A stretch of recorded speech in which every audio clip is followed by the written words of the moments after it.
करत हवन हम। तोर दया के जोत जला दे बाबा,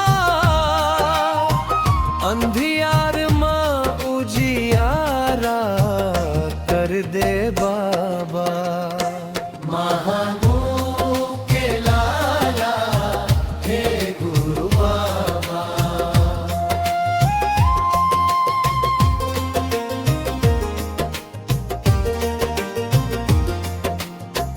जात पात के भेद ला मिटाते बाबा,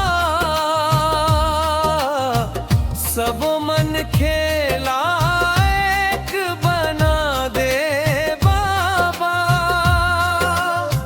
सतनाम के सच्चा रास्ता दिखा दे, भटके जीवला पार लगा दे बाबा। महिबू के लाला है, तोर नाम उजियारा है।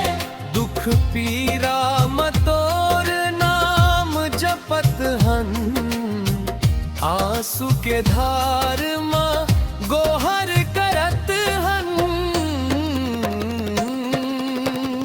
तोर चरण मोला ठाव दे दे बाबा, जीवन के नैया पार लगा दे बाबा।